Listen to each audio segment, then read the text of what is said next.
এই সেই ছাগল যাকে কেন্দ্র করে গত কয়েকদিন ধরে সরব সোশ্যাল মিডিয়া। নানা ধরনের খবর আসছে গণমাধ্যমে। শুক্রবার আমরা ছাগলটি দেখতে যাই মোহাম্মদপুরের সেই খামারে, যেখানে দেখা মেলে ছাগলটির।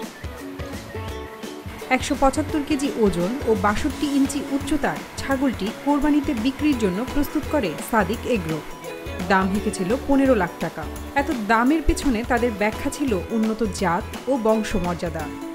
আর 12 লাখ টাকায় ছাগলটি কিনতে চান মুশফিকুর রহমান ইফাত নামে এক তরুণ।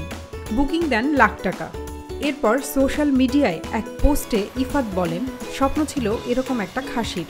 এরকম খাসি আগে কখনো দেখিনি, এই প্রথম দেখা। এরপর ভাইরাল হয় ভিডিওটি। পরে সেই ছাগলের রশি ধরে টান পড়ে জাতীয় রাজস্ব বোর্ডের কর্মকর্তা মতিউর রহমানের। ইফাত তার ছেলে বলে ফেসবুকে আলোচনা ছড়িয়ে পড়ে। এই ছাগলের সঙ্গে ইফাতের নানা ব্র্যান্ডের গাড়ির ছবিও আসে আলোচনায়। আর এসব ধরেই মতিউর রহমানের সম্পদ নিয়ে উঠেছে প্রশ্ন। গণমাধ্যমে আসছে তার অঢেল সম্পদের নানা খবর। তুমুল আলোচনার মধ্যে মতিউর সাংবাদিকদের বলেন, ইফাত তার ছেলে নন।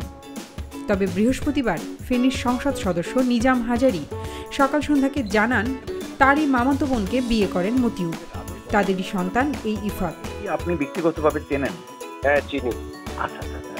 ওনার যে এই যে রিসেন্টলি যেটা হলো যে তার ইফাত নামে এক ছেলে, তাকে তার বাবা দাবি করলো, কিন্তু তিনি অস্বীকার করছেন, এই বিষয়ে আপনি কি কিছু আমাদেরকে জানাতে পারেন? আসলে উনি ওর বাবাই। আচ্ছা, বুঝছেন? জি, এটা সঠিক।